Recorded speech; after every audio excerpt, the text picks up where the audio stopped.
In 1939, Carlo Gambino was sentenced to 22 months in LEWISBURG Penitentiary.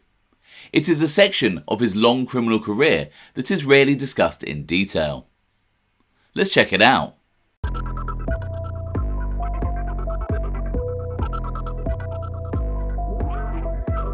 Welcome to OC Shorts, bringing you detailed historical snapshots of the American Mafia and other organised crime.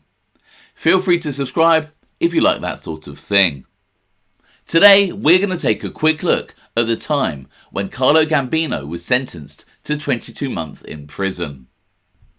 Despite Prohibition ending in 1933, Carlo Gambino, a then 31-year-old mobster in the Mangano crime family, believed that there was still a massive market for low-priced, high-proof hooch.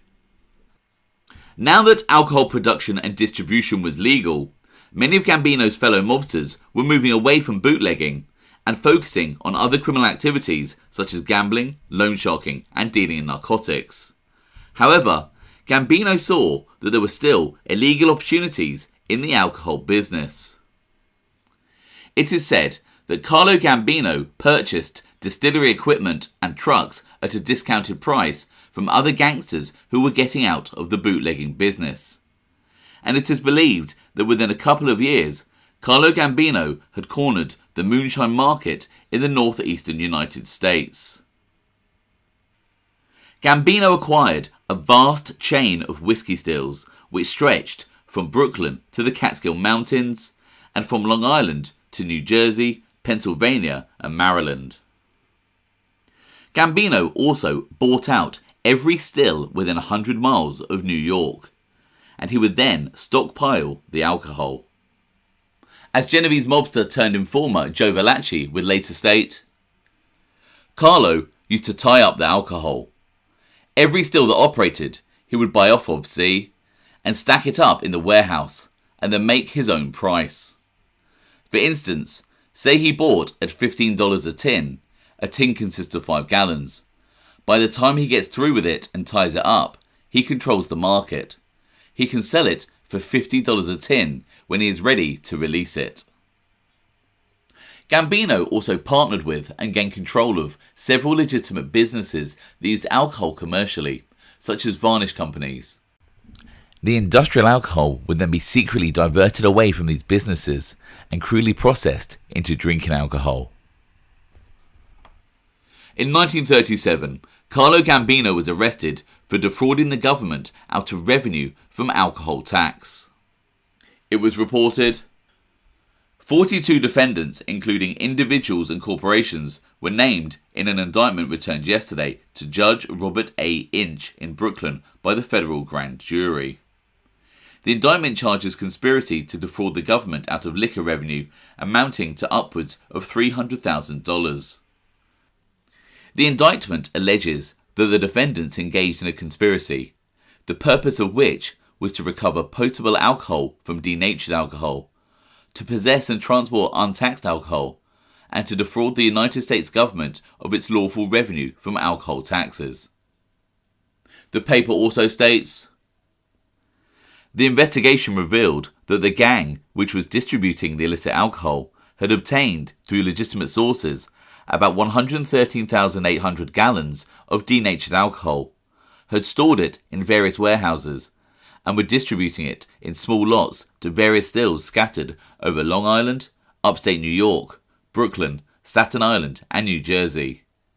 The investigation was completed only recently, Savers said. Among those indicted are Carlo Gambino, 2280 Ocean Parkway. Carlo Gambino was tried in federal court in Philadelphia in May 1939, and the future crime family boss was sentenced to 22 months in prison.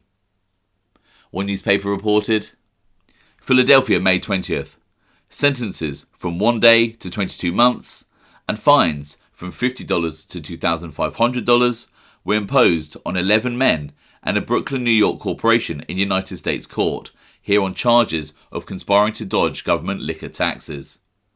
Federal agents testified the case involved diversion of tank carload lots of pure alcohol and would have caused a weekly tax loss of $30,000 to the federal government.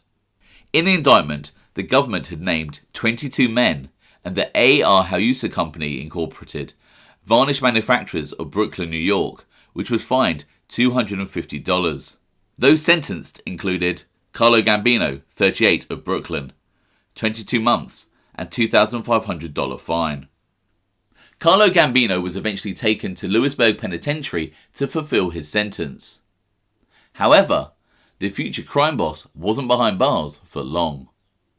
Just over half a year later, Carlo GAMBINO's conviction was overturned, and the original indictment regarding defrauding the government was thrown out.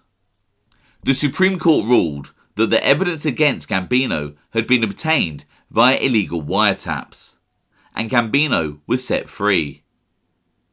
His other co-defendants also had their convictions overturned.